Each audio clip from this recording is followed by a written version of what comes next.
This is not your regular jollof. Oh. Today I'm making the ultimate party style basmati jollof rice that will have your guests begging for more. I will be sharing the secret ingredient that makes party jollof taste so rich, smoky and unforgettable. You don't want to mix it. Let's go! Jesus, let me know. But they show no fish. They say you found it, but she's still gonna hold on. They say you found it, but she doesn't want. Hello, welcome to my YouTube channel. This is the basmati rice. Now let's get to watching all the protein. We'll be using chicken. My nephew came to the kitchen to help me. I'll hand over the mic to him for now. Thank you, Auntie. Hello, everyone. First things first, hygiene always starts clean. Now, my auntie gave me the seasoning cubes to sprinkle all over the protein. Yes, our delicious chicken. Then I added Benny, kitchen glory, De-gyma, and a little salt to bring out this flavor. Here I was washing the onions. Always remember, wash your ingredients. My auntie cut the onions and I added them in. Then came the grounded pepper, the thyme and the curry. This is our ginger and garlic. Wash them. Look at my auntie's hand. Ah, that was her washing the mortar and pestle. Before we used it, she added ginger and garlic and I started pounding. Pound, pound, pound. Then she added rosemary and nutmeg and I kept pounding. Pound, pound, pound. My auntie scooped some of that spice mix and rubbed it into the chicken. Of course, she had to wash her hand, even while putting on gloves. Hygiene again. Then she mixed everything by hand. Auntie, you're massaging the chicken too much. Oh.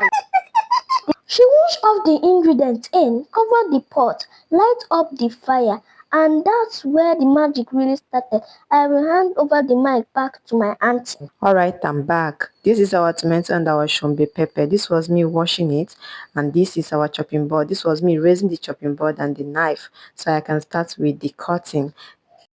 This was me cutting the tomatoes and the pepper. Over here, we'll call this pepper shombe pepper. I don't know what you guys call it, but this pepper helps to give a perfect color for your stew, jollof rice, or moi moi. This was me opening the pot. The chicken is done. I brought out my frying pan, added some oil, and placed the chicken inside.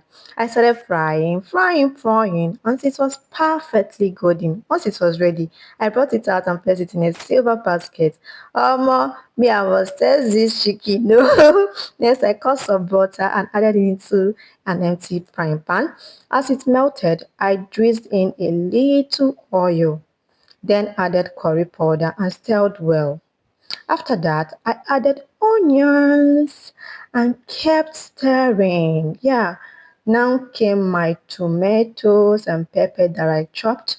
I poured them in and stirred again. At this stage, you really need to work because the tomato must fry until they dry. I kept turning the tomatoes until they were well fried. Then I brought out my crayfish. I pounded it together with the ginger and garlic mix I had already prepared and added some finely chopped onions. I mixed everything together, added a little water and poured it into the fried tomatoes. As you can see, this was me still trying to check if the tomato is fried. Then I poured in the mix. So I brought a few cups of basmati rice and this was 5 cups and I added water. This was me soaking the rice. This rice is going to stay here for like 4 or 5 minutes. Then I left it. I went ahead to meet my tomatoes. I already mixed with ground crayfish. Here I was washing the bay leaf. I added the bay leaf to tomato mix and continued stirring. Now 5 minutes was up, so I came back to wash the rice. I added salt and washed it. This rice I washed up to 5 times because I wanted the water to turn clear, pure white. After washing, I already had a pot of hot water boiling on the fire. I poured in the washed basmati rice, covered it, turned off the gas and left it for 5 minutes to parboil on its own. Back again. Few minutes already, I poured out the rice, drained away the hot water and washed it again. This time around, it was 2 more times. I had to wash it 2 more times. You might be wondering why I'm washing it this much. I don't just want it to have any different text. After that, I put it in a sieve to remove the excess water. Then I returned the rice to the pot. I poured in the fried tomato mix on top of the rice. Yeah, this was me pouring it. Now it's season time. I added Benny, I added kitchen glory, added De-gyma, season cubes, curry, and of course the stock water. I even used the stock pot to add a little more water, just enough, more than the rice, but not too much. Please, oh. I styled it very well because you don't want the tomato to sit at the edges. I tested it and oh, it was nice. Finally, I covered the pot. Now it's time to cook and let the magic happen. So I wanted to make chicken pepper. I started by adding oil to the same frying pan I used earlier for my tomatoes. I added onions, let them sizzle, and I added a little of the tomatoes I already fried. Next, I dropped in a seasoning cube and stirred again. Each step I stir. It's important though. Then came the pepper. Remember, this is chicken pepper, so it must carry that pepper fire. After adding the pepper, I stirred well. I sprinkled in some salt to bring out the flavor, gave it another good stir, then added water. I made sure to turn everything properly so the tomato didn't stick to the sides of the pan. I left it for just 1 minute, then came back. Now it was time for the chicken. I added it in and used the sauce to coat it, turning it gently with my cooking stick so the tomato mix wrapped all over the chicken.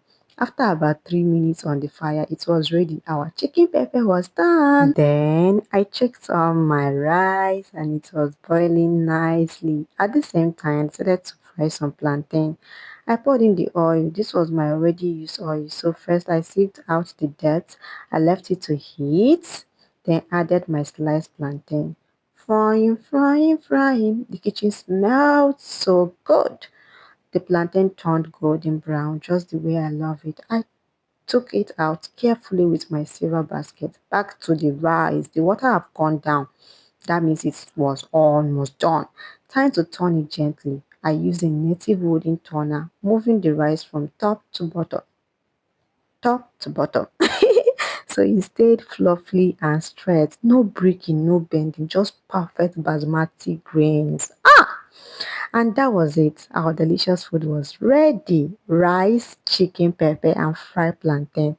If you have ever tried chicken pepper, let me know in the comments. What do you love eating it with? Is it rice or is plantain? Let me know in the comments. And thank you so much for watching my YouTube channel. Please, I dey beg you, don't forget to subscribe, like, and share. See you some other time. Thank you. Bye.